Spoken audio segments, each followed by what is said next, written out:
Hi, my name is Isabella Johnston, and I am called the Intern Whisperer. Our show is brought to you by Employers for Change, and today's tip of the week is about the Horn effect. It's an interesting name for sure. So this is the tendency that people have to view another person negatively after learning something unpleasant or negative about them, kind of like think devil horns. It is the direct opposite of the halo effect, which is where the horn can affect and cause hiring teams to weed out candidates based on a trait that is averse to the team's preferences. This could be something as trivial as the candidate working with a company you personally dislike, or the candidate displaying a particular quirk or mannerism during the interview. Such traits may alter your perception of the candidate entirely, even though it's a small factor that may not even be relevant. So how can you avoid the horn effect? If you have a negative feeling about a candidate, take the time to figure out exactly where that gut feeling is coming from. It may be something superficial or insignificant that shouldn't affect their chance at this role. You may also want to check with the rest of the interviewing team to understand the root of their opinions and preferences about a candidate. And so, as always, we acknowledge Built In as the provider of these great tips of the week, and we welcome you to the Intern Whisperer. Our show is all about the future of work and innovation. Today's guests are Michelle Sanabria, and she is the founder and owner of SMS Events and Design, and Caleigh Hoyne, who is the operations manager with SMS. And one of the things that I noticed about them when they came in, one of my favorite movies is honestly, Reese Witherspoon, where it's Illegally Blonde, because they've got the pink thing going on, and I love it. So that's the brand. They're going to tell us all about it. But welcome to the show, ladies. Thank you for having us. We're so excited. Very nice. So let's talk about 5 words that would describe you. I'm going to go to Michelle first, and I threw you for a loop because I asked for 3, but you rallied, and there's no shame in sharing that on the show. So don't worry. No Okay. problem. So one of the first words you said was optimistic. Why? I am definitely a glass half full kind of person. Any problem, I typically tend to go for the solution first rather than the, oh no, we're in danger, we're gonna die. Mm-hmm. So I consider myself a very optimistic. Okay, so why driven? Driven, I don't stop. I see an idea, I don't talk about ideas, I pursue them. So I am very driven in that sense. I like the word pursue. Mhm. That's very intentional. That's not just accidental. It's like you're really going after it. Yeah. Full on commitment. So when you say it, I believe you too. What about quirky? Quirky. I am a weirdo. I like weird things. I like weird people. I'm just a very natural, whatever you see, that's what you get kind of person. And sometimes it's weird. Yeah. What's really great about all of that is that being quirky, it's like being nerdy, right? And it used to not be cool. And it's one of the coolest things that we can have. If it's your true self, it's the coolest thing you can be. Yeah. Okay. So see, it's all good. Structured. Why structured? So I love checklists. I love to highlight that checklist off. I plan out most of my professional life to a T. So I definitely am very structured. Gotcha. I am too. I love structure. I love it. And then your last one that you gave was spontaneity. So you have structure, you have spontaneity. What's going on with that? I know. There goes the quirky. I'm very hard to understand sometimes too. But professionally, I have my 3, 5, 10-year goals. On my personal life, I do not like to plan. I don't plan dinners. It's very spontaneous. Let's flip a coin. Are we going out to eat, staying in? So I have a little bit of that complete opposite work and life personas. It sounds like it's a really good balance, because when you have to have, you're in the hospitality correct industry, and everything has to be, there is no room for error. It has to be, every it's second. Exhausting. Yeah. So at home, I don't want to plan. Yeah. Somebody told me something. We're going to come over to you next, Caleigh, but I think that you guys might would resonate with you. Yesterday, I was in a meeting, and they said that the reason why that the Apple founder, what's his name? Steve Jobs. Yeah. Yeah. He always wore black is because it was always a very fatiguing to have to decide what he was going to wear. And I Mhm. think that must be why these people that are super brilliant minds, it's like, well, they're always wearing the gray t-shirt. What's that? Yeah. Facebook, right? Or why are they always wearing black? And I do the same thing. I go, it's just easy. It's just like, I don't have to think about it. Yeah. Mhm. And I love that you have these brand colors because, they're happy. They're super happy colors. And then it's also something that, you put it on, it makes you feel better, I'm pretty sure, but you don't have to think about it. Right. Absolutely. We have Yeah. our pink closet that we just pick off. Yeah. Yeah. Color is not the issue anymore, right? Nope. So Caleigh, what about you? What are your words? I had it down as ambitious. So why ambitious? I am a type of person where I like to do everything all at once, as many places and things as possible. I like to do it all. I don't like to just have one job. I like to have 4 Mhm. and just spread myself all around because I just feel like I get a lot out of like the chaotic like ability to be able to be like, oh, I want to go do this. Oh, now I need to do this. Okay, let's do this. So Mhm. just bouncing around. And then you also had mentioned that passionate. I've seen Yes. that, like I just met you, but when you came in the room, you're like, this little bubble of light and joy and all of that. But I can tell that you really feel things. Definitely. I am like a passionate person, both professionally, because I put so much of myself into my work. And I feel like my couples feel that. I feel like that's why I like really have great connections with my couples. When things don't go exactly according to plan, I internalize it very harshly. Mhm. And I'm like, I feel guilty almost that I didn't let things go completely right. And then like at home, same thing. Like there's nothing that I don't do that's like I don't feel everything all at once. Oh, I can relate. I can relate to both of you guys really, really well. Energetic. I do not stop. I'm like the Energizer Bunny. Mhm. Like event days, there are sometimes, 10, 12-hour days. And I will get to the end of the event and like be like, I'll stop and realize I haven't eaten anything. I haven't drank Gone any to the water. bathroom? I haven't No. gone to the bathroom. Like I have like literally not stopped all day. But like when I'm in like that like work mode, it doesn't phase me at all. Like I'm just like, okay, yep, gotta do this. Okay, now I'm gonna go do this. And I just bounce around until I get to the end of the day. I'm like, oh man, I haven't taken care of myself at all. Headache. Yeah, right. Need to drink water, right? Exactly. Yeah, something like that. So you also had mentioned processes, that you're Mhm. operations manager. That's got to be like your Bible for you. Absolutely. I feel like such a big part of SMS, and especially something that Michelle and I have developed together, has been the processes of the business. And it's been such a fun, it is like, it like gets me like all fueled up. I'm like, yes, we're about to do Mhm. process improvement. Process maps. Yes, process Mhm. mapping, Really? process improvement is like our bread and butter. Like it's something that it makes me feel good knowing that there's a solution to every problem. What is a process map? This is intriguing. I love processes. We love process maps too. Yeah. So in my background is in project management. So essentially you take a problem and you go from its existence, Like its Yeah. beginning.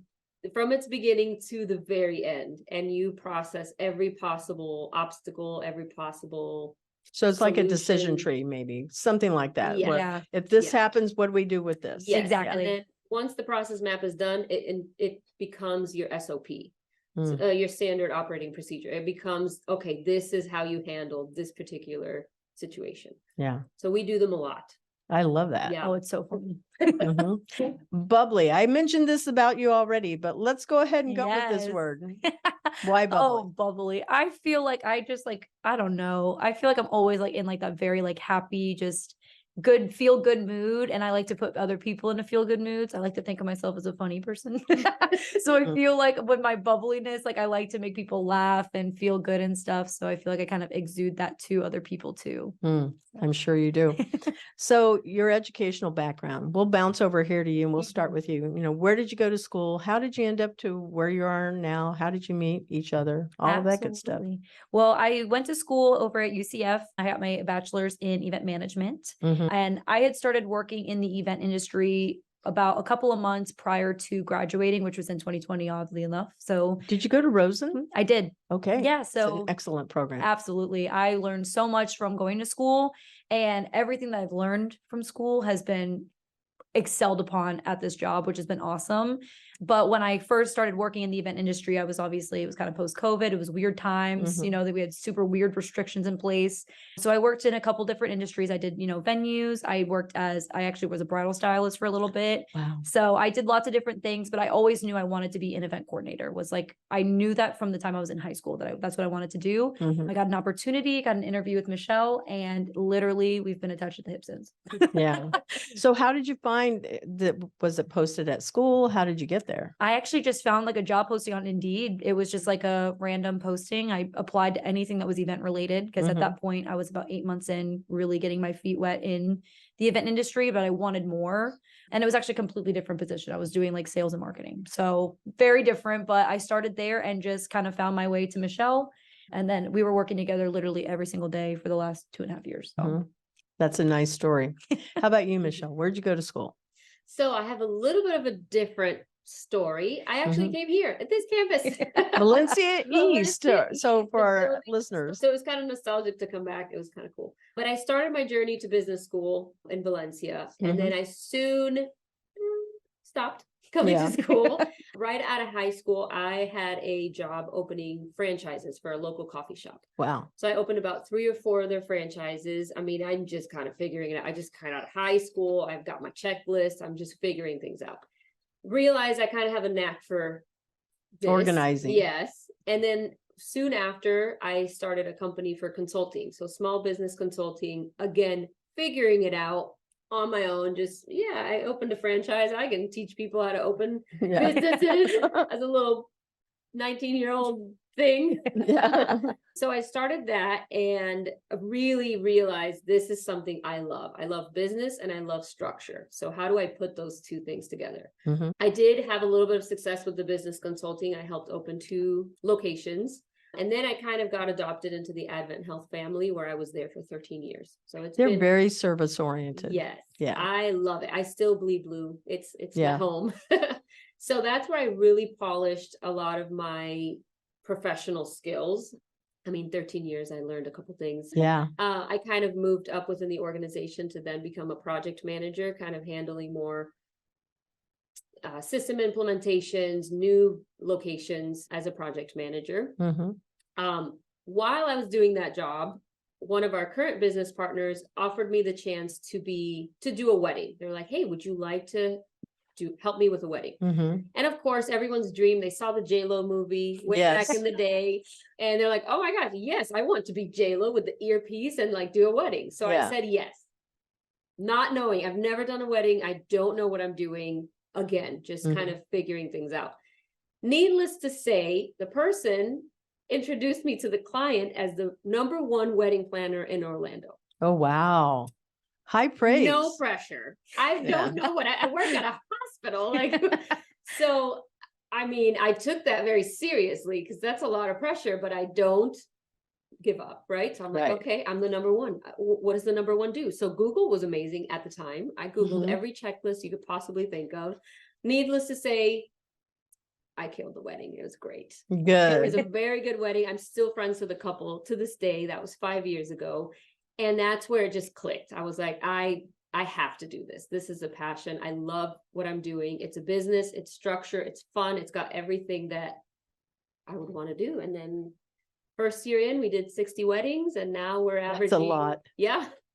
Wow. And now we're averaging about over 200 weddings. A year? Or events, I should say, not just weddings. Okay. That's a lot though. When you think about 200, there's 365 days in a year. That's a lot. That's a third of the year already there. Absolutely. That doesn't sound like there's any downtime. The summertime. None of many people get married or celebrate in summer, I feel like. So that's our little vacation time. Really? Yeah. Okay. I'm no longer married, but I got married in June. So to me, I'm going, that's pretty summer-like. Yeah. No, not in Florida. Not in It's the middle hot. of Florida anyways. Maybe on the beaches or something, but in the middle of Florida, it's just hot. Yeah. It's not fun. No, I wasn't in Florida, but obviously I'm not married, and it wasn't because of the wedding though. Yeah. I didn't choose well. That's all I'll say. Yeah. I think that the wedding industry would be it seems like it's always happy, but is there a bridezilla? You don't have to explain who it was or anything, but I'm sure there are at times some people that are stressful to work with, but it's got to be way more joy. So again, going back to that optimistic trait of mine, Yeah. I don't know if I just know how to manage people well. High empathy. We don't get, for our numbers, for our volumes, we're actually about to reach our 500th wedding in next week, October. I don't want to put the date out, but it's coming soon. For the amount of weddings, I would say we've probably had maybe 1%, so 5 that are like, whoa, you're very stressed. Yeah. There's nothing we can do. It's Yeah. Right. And then we get some momzillas mostly. I would say yeah. we get more momzillas than bridezillas. Mhm. They want it to be perfect. They're For like, their child. and Exactly. usually if you have a momzilla, the bride is the most relaxed person in the world. She could care less. She's just having a blast. If you get a bridezilla, the family's just the most loving people. It's very weird dynamic. They balance each other. They do. Yeah. That's good. That is super, super good. Okay, so other than weddings, what else have you guys done as SMS? Done a lot of different things. We've done political events, Halloween Really? parties. We've done corporate Oh, events. do you have one? This Halloween's right around the corner. We did one last year that was a really big event. It was a house party, but it was like we did like a haunted maze, and it was really a really cool event. That's a big house. It has was to a be. big house. Yeah. To be able Yeah. to do something for a house. Definitely. They're very intricate. They require a lot of detail, a lot of attention, a lot of vendors. This year we took a little break. I knew I was going to be out of town, and I didn't want to leave the team high and stranded. High and dry. Dry. Yeah. But they're a lot of fun. It gets you out of your comfort zone of like the beautiful. Now it's like the spooky, like how spooky can you make things? How creative can you get with the property that you're working with? Yeah. I watched a lot of horror movies during that time. That would have to be a really good idea, right? Yeah, it has to absolutely. be inspiration for sure. Huh. What is one of the most interesting things that you've done? Halloween sounds like a lot of fun, but the political campaigns, I mean, that's pretty structured too. Without giving Definitely. away any specific guest or anything. Yeah. I'm not sure if you can. It's definitely a different, just the way you approach it is a lot different, because you always have to look at who's your goal, who's your audience, what are the expectations from the client. So one of the things for SMS that I want to convey, we are not planners. So that's very important to know about our company. We are day of coordinators. So we're more on that last stretch. You've planned everything, you hand us the binder and you said, guys, I need it to happen exactly like this. That's where we thrive. But we don't plan the entire event from beginning to end. Oh, wow. We kind of come in at the end as the superheroes of like, okay, you can take a step back and enjoy. So does somebody come in with like their book and say, this is how I want it to be? Yeah. Really? Because I thought there was always a planner. I didn't know that there was an option to just say, no, here, do this. Yeah. So there's a planner where you're heavily involved. The person maybe is like, hey, I want to plan. I have a campaign coming. Let's go with that. And I don't want to do anything. So that planner would book the venue, get the vendors. They would be hands-on. So they get all of that together. Exactly. It is a pretty penny to do that because, of course, it's hours and hours of work. Yeah. We don't do that. Got it. We come in once everything is planned. We collect everything. We communicate it to the proper parties. And then we're there on event day to make sure if you wanted purple napkins that were 7x7, you're going to get purple napkins. Like we make sure everything comes to fruition. Yeah. As dreamed. Yeah. That is super, super good. Okay. So what does that future look like for SMS as you're going into next year? You said 500 this year. I can't even imagine, like, do you try to double like that? Because that means you're going outside of just Central Florida. You're beginning to expand. Honestly, I feel like we are very big dreamers. Like we have like our vision board in the office of like, okay, what does next year look like? What does 5 years from now look like? What does 10 years from now look like? And it is very big. It scares us, which we like to dream in the way that like we want to be. Like we like to be like, okay, we're going to be on a Netflix show. We are going to be the biggest coordinators in Florida. We are going to be all across the world at some point. So it's definitely something that we have a very clear vision of what we want to do with the business. And I'm very excited to see where it goes because there is no limit. That's the scary thing. Optimistic, meets ambitious is very scary. Yeah, that's good. That's a really good math equation right there that you gave us too. I like that. Yeah, I usually take a lot of notes. I'm gonna put that just right now into the show notes because that would be part of how I would describe your show. Yeah. Okay, so aside from anything in that realm, do you see yourself expanding outside of political? I'm pretty sure you've done anniversaries. I'm pretty sure you've done like, I don't know, you mentioned nonprofits, Yeah. you know. I think one thing that is on our vision board and goals for the next couple of years is we have not had a lot of exposure to kind of the corporate world. Mhm. Like there's a lot of corporate events that Yeah. happen. We've had a few small scale corporate events, but I think that's something I'm definitely interested in learning a little bit more. I don't know how much I'd want to get into this, but the expo world is also very big, like conventions and things like that, where they do have a team. I think one of the things that makes us so valuable to anyone hosting any type of event is you can plan, you can save all of your budget money by planning. Mhm. At the end of the day, you've invested this much time. Do you want to work the event? No. No. You just spent 6 months You're right. planning and having meetings about the budget. Just hand it over. Let us take care of it. Your budget's not going to be impacted. We're very affordable and Right. enjoy the party that you've been planning. That's Mhm. the key. That's in a nutshell is like, do you want to enjoy your party or not? Yeah. One time I was doing an event. I've done a lot of events. And I had an intern that was with me. And she said, okay, I'm going to take care of everything. You don't need to worry about it. She was so organized, describing exactly like what Mhm. you guys are telling me. And I went, this is great. It was nice to have a handler because she said, okay, go get her right Yeah. now and bring her in. And I'm going, this is wonderful. I really didn't worry at all. So your Yeah. recommendations, if you don't have enough out there, I hope that you get like way more. I hope it doubles, more than what you can ever imagine, Oh, thank because you. that would just be amazing, right? Yeah. Those Google reviews Yeah. spike you up higher. Definitely. Yeah. So I do have some friends in some of those places that you're asking for. So I just came from the Meta Center event, and they do hire outside. Mhm. And it was over there in Dr. Phillips, and I did not go to the post event, which was Thursday night, and it was Lost Frequencies. Don't know if you know this artist, but they brought this person in, and they shut down Wall Street. Oh, dang. Yeah. Yeah. Wow. And they had this other DJ. It was kind of like a really, really big deal. I'm going to make sure I introduce you to some of those That'd be people awesome. because it sounds like it aligns with those goals. So big, audacious Oh, goals thank Yes, you. Yeah. absolutely. equals Thank dollars. you. Yeah. Yeah. Yeah.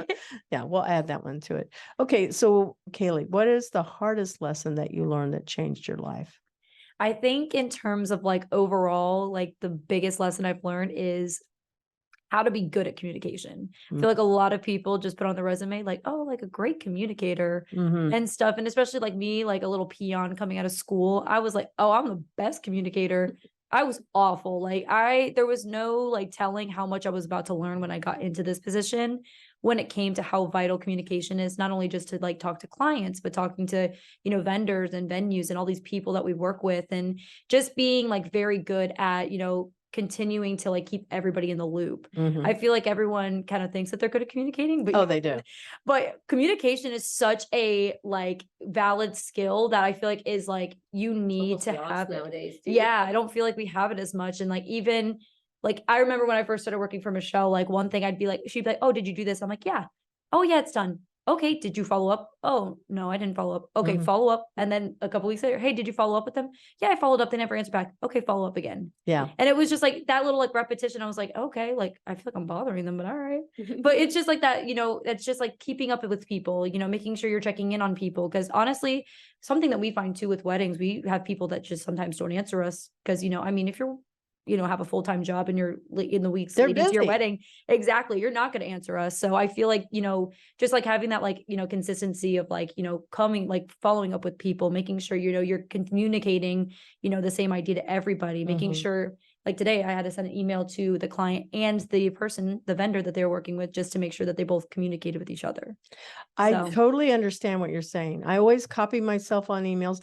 People think that they're all these totally agree with you. They think that they're awesome communicators, and nobody is, because it's the who, what, why, where, when, how. You have Exactly. to include all of that. Well, I went to the store to go and buy this, and I saw them over there, and I went, okay, who's them? What store? What did you go get? How long What did it was take? it? Yeah. Yeah, like where's the rest of the story? That just Mhm. wasn't enough communication. Right. And communication, I know you're going to hit this too, Michelle, I'm sure of it, it's definitely auditory, right? We know Absolutely. that we have to listen. It's verbal. It is truly written, documenting things, but it's also visual, because that's where you read the body language, right, of Mhm. somebody. Oh yeah. So communication, people think they are, and I go, they'll tell me they're a 5. And especially when I work with a lot of people that are, in school, they think they're a great communicator. I said, what do you know about my company? I don't know anything. I said, Yeah. then I don't think that you're going to be strong in research or communication or Right. like any of these things, because how are we having a conversation, right? Mhm. So what do you Definitely. think, Michelle? What is your, you know, hardest lesson?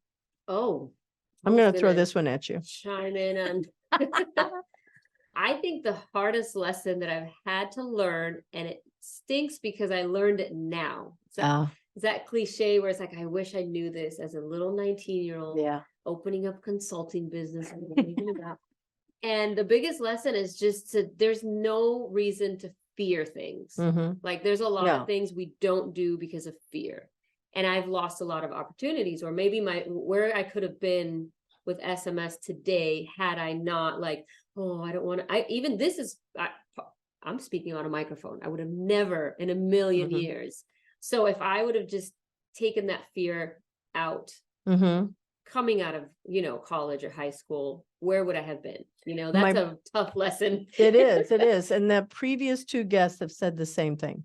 And what we came up with both times, and it was them and just the conversation, is why is it that a 4-year-old, a 5-year-old, they Mhm. don't care. They just go, They'll tell you whatever let's you just want. do it, and there's no fear in them, no Mhm. fear. Right. But yet, as we get older, we've learned more, but for some reason we become more afraid of saying, oh, I don't know that, or, Mhm. just say it. Yeah. It's very liberating, I think. Yeah, Absolutely. And even to circle back with communication, something that's really gotten me to the point where, I'm very bold. I will Yeah. be the one that's like, but you literally just said the complete Yeah. opposite. Like, did you not mean that? Or Yeah. I think knowing that most people are more afraid than you are. Oh, yeah. So in an uncomfortable situation, Yeah. someone is just wanting someone to do it. So once somebody does, it's like, okay, thank goodness. We all were very confused. We didn't know what they were saying, but nobody speaks up nowadays. It's No. almost like there's a cultural like don't say anything. I don't know. I don't know what it is, but It's social about, to me, dynamic, I think yeah. it's more about accountability, because if they say they're going to do it, then that means Right. that there has to be a follow through, that it means that if it gets messed up, then it's Mhm. on them. But you know what? When something is wrong, being able to go in there and say, hey, let me go and try and fix it. Right. If you just say, that's when it's good to use the word try, is like, okay, then you get to claim you fixed it. Right. Sure. And it's not assuming people know what you mean. Yeah.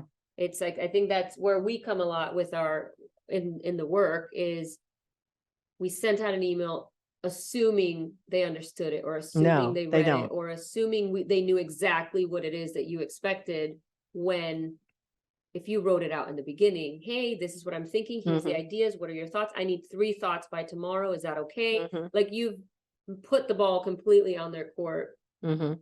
effectively, if that makes sense. Yeah. I've learned to write like 5-year-olds, Mhm. because when you use simple words, it actually transcends a lot of language issues.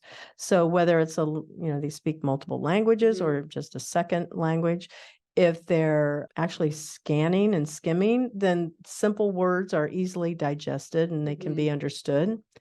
And then there's this other place where, you don't know if the definitions are the same for a Right. word. So if I use, I don't know, let's pick any word, like a premium. What does premium mean? It'll have a different definition to you than it does for me, right? Right. So, we have to put those parameters of a definition around it. So we're all on the same page. Yeah. Definitely. Yeah. So most grateful for, who wants to take this one? Michelle. Oh, okay. I'll take this one.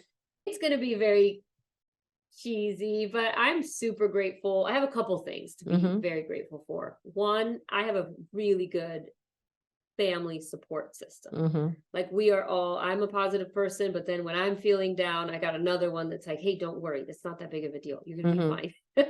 So I'm very grateful for my internal bubble, but then I'm also very grateful for like this business and the work family that we've created. I understand that is not a common culture.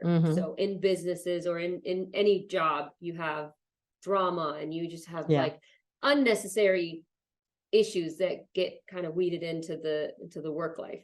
And we don't really experience that much. So every day I'm like, guys, you realize how lucky we are. Like we actually enjoy each other's company. We take vacations together. Every year our team goes on a vacation together. We care for our families. And I know that is not common. That is not. So I try to like remind myself that that's very special.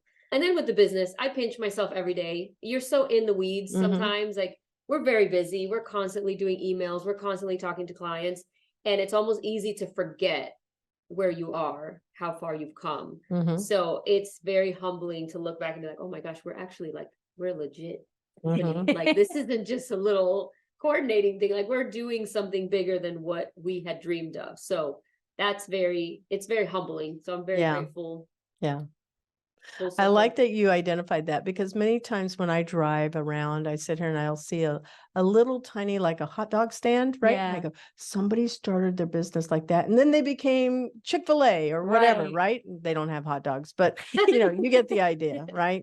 Somebody starts like a little tiny nail salon store, and it's just like a chair, but then they become a chain. Yeah, So absolutely. it's inspiring. I do want to pull somebody in here. So the most grateful is how I met you is through Bruce. Yeah. Yeah. So I feel like we need to give Bruce a little shout out here too. Yeah. Because you guys you formed this little empire, with the decor side, and then you guys, and then I'm pretty sure there's somebody that's a food person out there. And then there's Bruce. Yeah. And he has his little Charlie's Angels thing going on all around him. Yeah. So we talk, but he's our mafia boss. Like we talk about him all the time. In the office, we always refer to him as like, okay, he's the godfather. Bruce gonna be proud of us for doing this? Because he definitely, we credit him all the time. Yeah. Like I wanted to make sure we did that. Yes. He's gonna hate this. I know he will. He does not like the spotlight. But he does not. He has a black picture on Facebook just because he has to have a Facebook account. Yeah. No, but he truly is like the fuel behind a lot of our success. And we don't forget that ever. Like he's the one that was like, oh yeah, the #1 planner in Orlando. Yeah. I read that article. I saw it. He wrote it. So he pushes us constantly to be better. He pushes us to get out there. Like, okay, guys, what's next? He holds us accountable. If we're scared to give him our goals because we know he's going to come back in a month and be like, okay, where did you go? Where are your goals at? What's going on? So he definitely is a big driving force in our success. We appreciate him. Yeah, I'm glad that he got his little endorsement. And we put him in there. We didn't throw him under the bus. We actually put him on the top there. So, yeah, very, very nice. So who in your life has had the biggest impact? Oh boy, I have a couple different people I could really credit for this, because I feel like in a professional sense and a personal sense, they're different, but they also correlate with each other. So like professionally, I think Michelle has probably been the most influential person to me as a professional, but everything that she's taught me professionally has bled into my personal life. So just like, again, communicating, like just, being able to, be bold enough just to like stand up for yourself. Like when I first met her, I was like the shyest, like little person. I don't believe that. It's crazy to think, but I really was. I was like very like, just like I had like a little shell on the outside. Like if someone like, made me feel bad, like I would just internalize it. I wouldn't say anything to them. Nowadays, I'm bold enough to be like, do you think that that's okay? And I, kind of like turn it back on them, and they'll be like, oh, whoa. And it's just one of those things, like people don't, do that nowadays. So I've definitely grown such a confidence just like in my professional life from all of the things that she's taught me. And then that's also turned me into like my personal life. And like my boyfriend, Billy, has been such a good like enacting force ever since, because Michelle's gotten to meet him. And like, he's kind of in a very similar position that I am in his company. So we just like look at it like we're two like little like bosses, and we're like, we're gonna do this thing. Like, and he motivates me to be able to, you know, see the future and like what we're, you know, what life's gonna look like. And we both fuel each other, and like, we're gonna be in these businesses, we're gonna be doing this together, and we're gonna be badasses. Yeah, that's great. I love it. And I really think that women, we need to be supporting each other way more than sometimes what happens. Yeah. So I love the chemistry that's going on here, and the mentoring, and it goes both ways. I can see that it's happening that way too. Yeah, she's my So, work wife. Yeah. There you go. That's a compliment Yeah. too. Right. Yeah. So what would you want to be remembered for, Michelle? Ooh, that's a good one. I think personally, like my circle, I would want to be remembered as that thoughtful person, not the person that remembers your dog's birthday, or like, you just moved into an apartment, there's a basket for me. Like, I love that. My love language is gift giving. So I'm constantly making people feel good in some capacity. So I'd love to be remembered as like, oh, she made me feel something. There was a feeling there. There was a feeling. Yeah. And then professionally, I would love my team or whoever came through the SMS company, anybody, even in my past career, I would want wherever you are in your success journey for me to have made an impact, whether it was, because I'm very at work, at home, I'm a goofball. I am like, there's no care in the world. Just go with the flow. At work, watch out. Like, if you, there's some structure. And I hold people accountable hard. So I am a little bit more of a scary person at work. But I would love for my fear of God is a good thing, honestly. You know, healthy fear is good. Yes. Yeah. I call that healthy fear. Yeah. I would want my team in the future, 10 years, 15 years from now, to be like, man, she made me a better communicator. She made me a better writer. Like, I can effectively write an email because of how hard she was. She wouldn't accept my email. So I had to keep writing them 7 times. I don't know. She made me brave. She made me confident. Like, I would want to be remembered as somebody who made an impact on your future success somehow, whether it was because you were scared or not. Okay. Truly good. Success is success no matter what. Yeah. Well, we're going to take a moment to acknowledge our sponsor, Cat 5 Studios, and we will be right back. The Intern Whisperer is brought to you by Cat 5 Studios, who help you create games and videos for your training and marketing needs that are out of this world. Visit Cat 5 Studios for more information to learn how Cat 5 Studios can help your business. Thank you, Cat 5 Studios. Now, in the second half of our show, we talk about future of jobs and industries in 2030. Now, I don't know if it could happen this soon, but I have a huge fear for people in the food and event and hospitality. I mean, the word hospitality is supposed to be about people, right? So I have a lot of concerns about that. What do you think 2030? Not so far away, right? Because, you know, that's basically, we think it's 7 years, but this year doesn't count, or next year we could take that one out. We could take 2030 out, and then it's like, okay, it's just 5 years, you know. So what does that look like? Oh gosh, that is it's an opinion question, so there's no right or wrong. Scary, and also it's a fun one because you get to kind of think outside the box. Because who would have thought back in the day the Jetsons? That's a real thing now. A lot of that is flying cars are real. Yeah, they're coming. Yeah, I think our industry will definitely be impacted. Just think of, let's take one vendor at a time, but like photography. Right now, a lot of the bulk of a photographer's work is obviously the day of, but then it's mostly editing. It's editing. So it's all the editing, making sure those pictures are looking, you know, money shots. But now you have all these presets. So at what point does the preset take over to where you just, okay, so explain what a preset is. I am not a photographer or social media. I don't even take selfies, but it's a preset. Like, you pick a style that you want your photos to look like. Maybe you want them to be light and airy, maybe high contrast, maybe comical. Like, got it. And so AI has built in these presets that you click a button and all of your photos have the same aesthetic, the same vibe, the same everything. So whereas before they would have to manually go in and manipulate photos to make them look like their style. Videographers, similar. Now you can just clip a tag to your pants and the drone follows you everywhere. So why would I pay for a videographer in the future if they're more affordable? Drones are just easily accessible. So I think there's a lot of categories that will heavily be impacted by robots.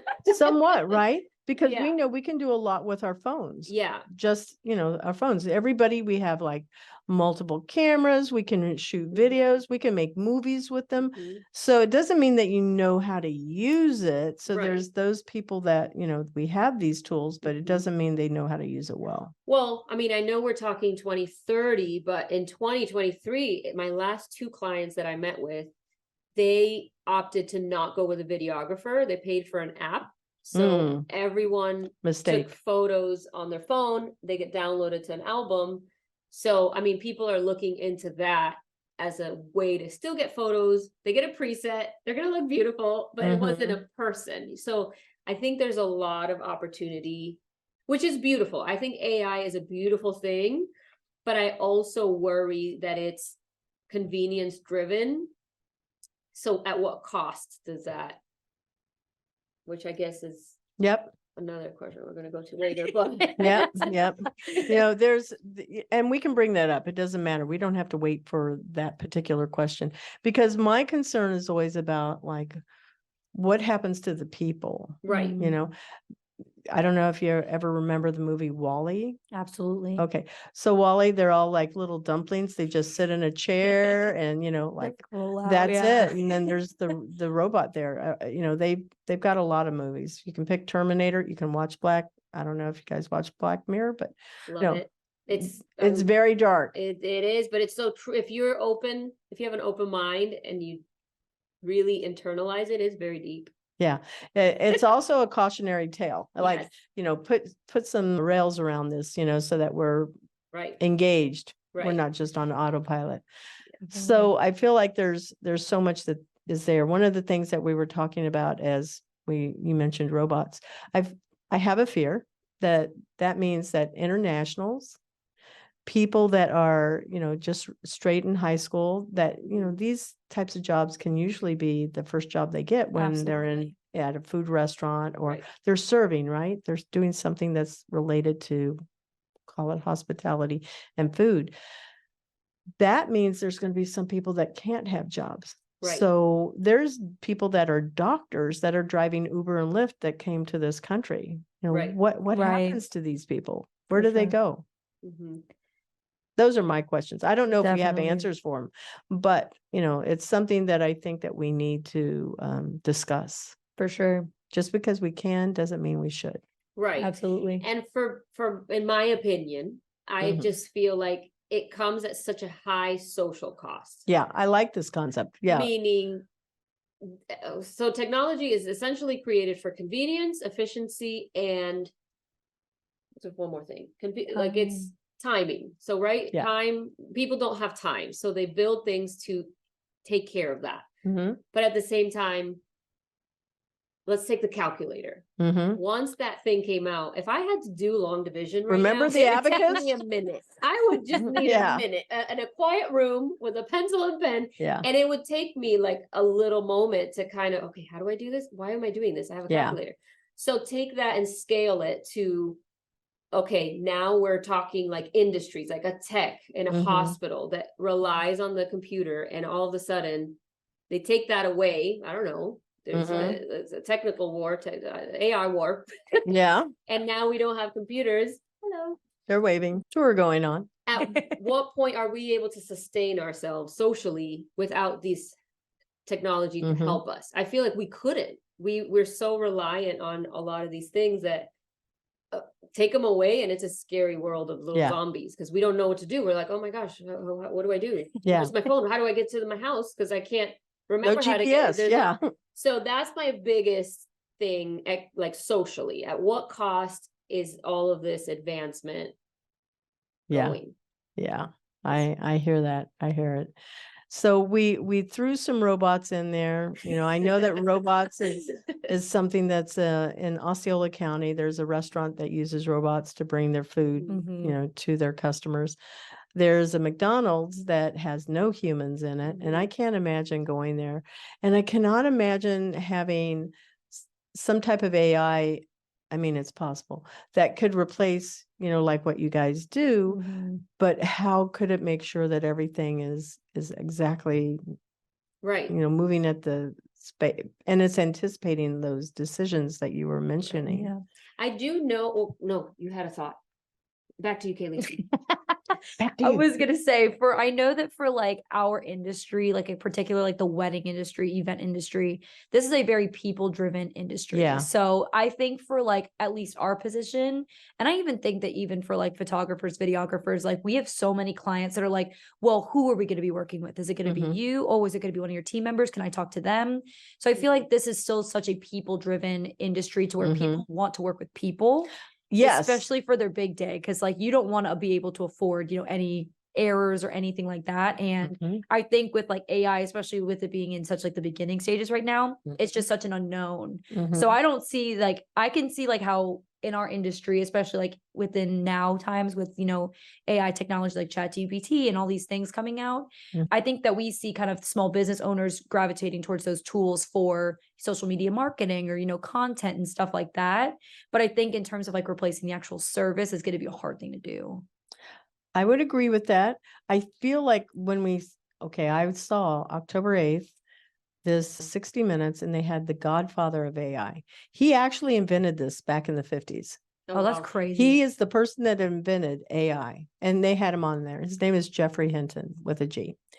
And he had said, he invented it. He said, if we don't make sure that we put boundaries around this, it will take humanity down. Oh, It is possible. don't like So that. you go back and you think about all of these movies where you've seen stuff. And I find it interesting that somebody is saying that, because it Well, could go somebody in. who invented it is Yeah, saying it. is saying it. And it could come in and destroy your credit. It could come in and you could lose your money. It's like things could happen to us. Right. Lies can be put out on social media. So I feel like when he was bringing that up, it was something that we need to think about and not just sure. drift through our lives and Oh, really for think sure. about it. And it's something that you have to, it's kind, I don't know how to say that, but it's not just thinking about it, it's Mhm. acting on it. Being Because I can engaged, think about right? it all day. I mean, Yeah. it's a very scary concept, but it's escalating quickly. Right. Yeah. Like where our iPhone is today, think about it. When it came out, it's not that long ago. No. And the way that it's evolved and it's Yeah. grown, that's just a phone. Yeah. Think of, once we do start getting into these technologies, it goes back to at what cost are you wanting to be Mhm. convenient? Mm-hmm. So I'm terrified. I watched iRobot. I was terrified of it. I am terrified of the robots, AI. I will not use it because I'm terrified of it. Yeah. I'm like, nope. I like to keep my mind sharp. I'll do the long division. Do you have a Roomba?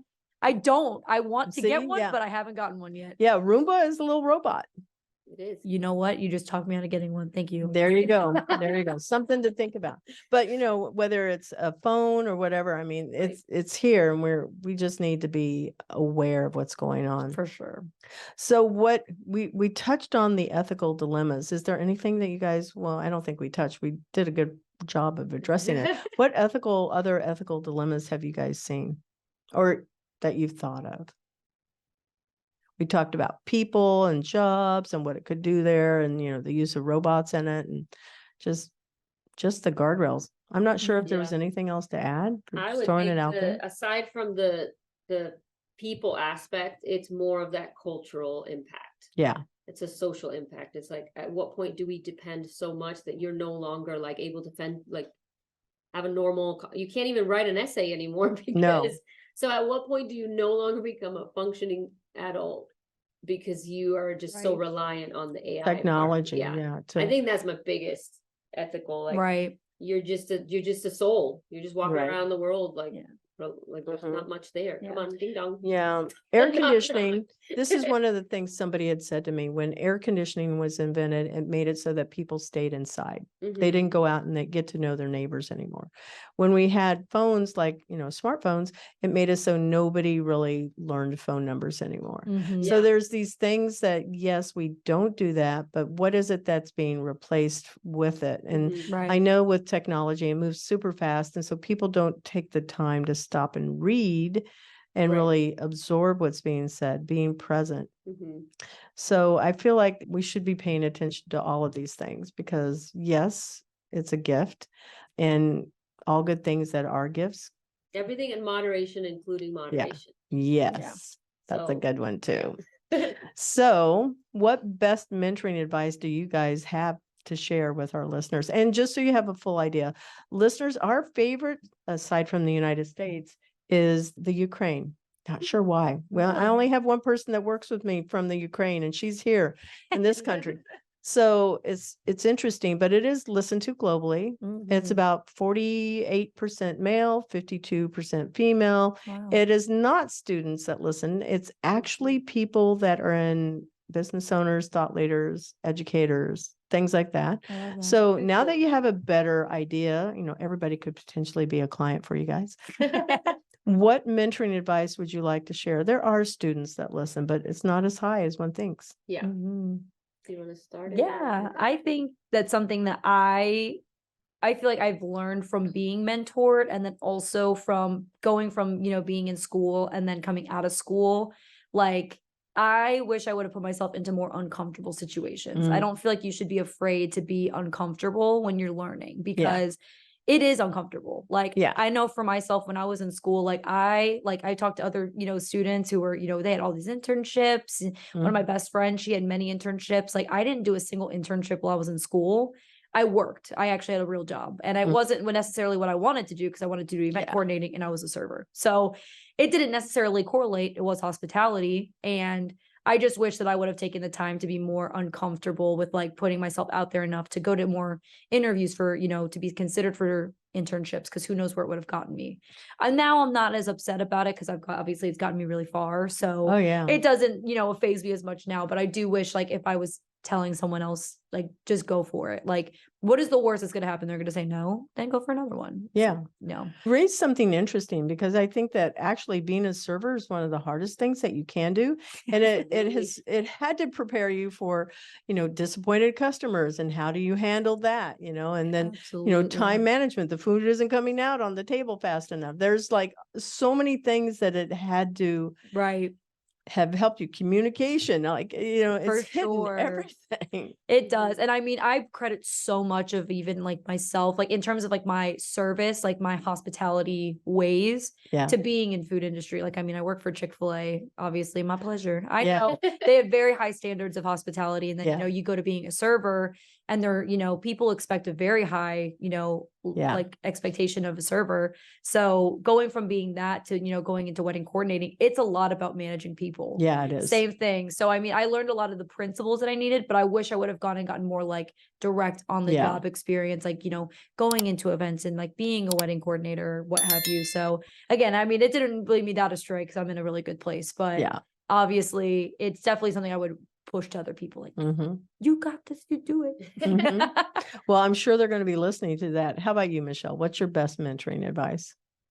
I would say similar. Just if you really want to do something, just start little. Yeah. It could be the smallest thing, but it gets you out there. I've come across so many people, different ways of life. And even now that my mentality's changed since starting this business, because it took me a while. I did not just jump in. I held that other full-time job for a long time. But what it was doing was it was stopping my potential success with this business, because there's only 24 hours in the day. So I would say, if you really want to do something, just start. I talked to so many people. They're like, "Oh, I've always wanted to be a baker. I always wanted to do this." And I'm like, "But what do you do? Why aren't you doing it?" Yeah. "Oh, I can't." "Well, I mean, what do you do when you get out of work?" "Nothing. I just watch TV." Okay. There's a way. If you really want to do something, you will find No find regrets. a way. You should have no absolutely. regrets. Right. If you try and fail, then you learn, Right. Mhm. and failure is the best teacher, Yeah. truly. And I guess that's part of that would be good mentoring advice too. Don't be afraid to fail. Yeah. Right. It's not failure. It's just a lesson. It's like, "Oop, Yeah. I'm not doing that one again." Yeah. Yeah. We've had a couple of those. That's why we process map. Yeah. So how can people reach out to you guys? How can we find SMS? How do we find you guys? All of that good stuff. For sure. You can find us at our website, smseventdesign.com. You can find us on Facebook, but we are most active on Instagram. Okay. We are the ladies in pink. We are very memorable because we're weird. Mhm. We like to do weird things, but on our social media, we really kind of like capture that like unique events. We love them. We Mhm. love seeing something different, something weird, something quirky, something, totally out of the box. We're It's about it. memorable. Absolutely. Yeah. So that's something, if you look on our Instagram, you'll get lots of ideas. Yeah. Same was on the website. I remember going to the website and I was going, look at all that pink. It's a happy color. It's Yeah. truly a happy color. And so, I looked at it and I went, wow, that is a lot of joy, on that whole page. So I felt the energy there. Oh, Thank you. Yeah. How about you? Anything else to add? How people can get in touch? I think Yeah. you had mentioned the hello. Yes, if you want to reach us directly, maybe ask us a couple questions. We're happy to answer. You could reach us at hello@smseventdesign.com. That goes Mhm. directly to our admin office, and we're happy to chat. Connect, Awesome. yeah. And so we're going to say thanks to Bruce again one more time. Oh, Thanks, thank you. Bruce. Yeah. Thanks, Papa He Bruce. loves that stuff. We know he does. Anyway, ladies, thank you so much. It's been a real pleasure. We want to thank our sponsor, Cat 5 Studios, and thank you to our video production team, Gabe Laporte, Tommy Myers, Andrew Pagat, and Julissa Hurtado. We also want to acknowledge music is by Charles Lawrence Light, and please visit Employers for Change at www.e4c.tech to learn how you can create real diversity and inclusive culture while skilling your people for the future of work. Thank you for supporting the Intern Whisperer by subscribing to us on Podbean, our Employers for Change YouTube channel, and also by streaming on your favorite podcast channel.